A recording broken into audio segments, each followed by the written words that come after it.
হরিদাসপুর গ্রাম। সেই গ্রামের পাশে ছিল একটি জঙ্গল। সেই জঙ্গলে বাস করত নাগিন ও মৎস্যকন্যা। তারা ছিল দুজন অতি কাছের বন্ধু। তারা সবসময় একই ঝর্ণার পাশে গিয়ে তারা দুজনে কথা বলতো। এক বান্ধবীকে আরেক বান্ধবী বলতো যে, বান্ধবী, আমরা আর কতদিন এই পাহাড়ে থাকবো? আরে তুমি কোনো চিন্তা করো না, আর মাত্র কদিন আমরা এখানে থাকবো, তারপর অন্য একটি ঝর্ণার কাছে চলে যাব। কেন, তোমার কি আর কোনো অসুবিধা হবে না? এই শোন, জঙ্গলের পাশে নাগিন ও মৎস্যকন্যা থাকে, তাই আমরা ওদেরকে ডাকাতি করব। তুই আমার সাথে থাকবি, না হলে কিন্তু তোকে আমি যে কোনো টাইমে মেরে দেব। শালা, তুই আমার কথাটাই বুঝতে পারছিস না, তাই না? তা চল, আমরা আজই সেখানে যাব এবং মৎস্যকন্যাকে ধরে আনবো। তারপর তারা দুজনে গিয়ে নাগিনকে ধরে আনে। নাগিনকে বলে, তুই যদি মৎস্যকন্যাকে আমাদের হাতে ধরিয়ে দিস, তাহলে তোকে আমরা অনেক উপহার দেব এবং তোকে ছেড়ে দেব।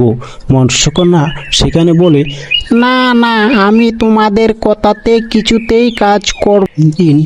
মৎস্যকন্যা ও তার মা সেই ঝর্ণার ধারে দেখা করতে গেল এবং সেখানে মৎস্যকন্যার মা বলে যে, তুই আর এখানে থাকবি না, তুই আমাদের সাথে চলে যাবে। কেন মা, আমি কি করেছি?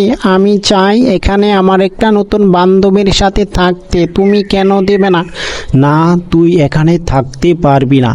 তারপর সেখানে মৎস্যকন্যা এই কথা বলে জঙ্গলে যায় সাঁতার কাটতে। সাঁতার কাটার পর একদিন ওই বাড়ির আঙিনায় একটি পুকুর ছিল।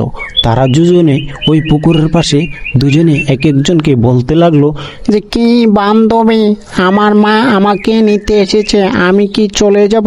তারপর তার বান্ধবী বলে, না, তুমি এখানে থেকে যাও, আমরা দুজনে এই জঙ্গলকে রাজ করে। আরে কাশু, তাড়াতাড়ি চল, বেলা অনেক হয়ে গেছে। তা লোকজন দেখার আগেই আমাদের কাজ শেষ করতে হবে। ওই দেখ, মৎস্যকন্যা এখানে বসে আছে, আমরা এখন যাব আর টপাস করে ওকে নিয়ে ধরে যাব। তারপর আমরা লালে লাল হয়ে যাব। ভাই হাসু, আমরা তো লালে লাল হয়ে গেলাম, তা আজকে ওকে আমরা বাজারে বিক্রি করে দিয়ে আমরা কোটি কোটি টাকার মালিক হয়ে গেলাম। তা ঠিক বলেছিস হাসু, তাড়াতাড়ি চল, ওকে যেভাবেই হোক লোকজন দেখার আগে কাজ শেষ করে দিতে হবে। কিরে, তোরা থামবি? হ্যাঁ, তোরা এতক্ষণ ঝগড়া করলে হবে?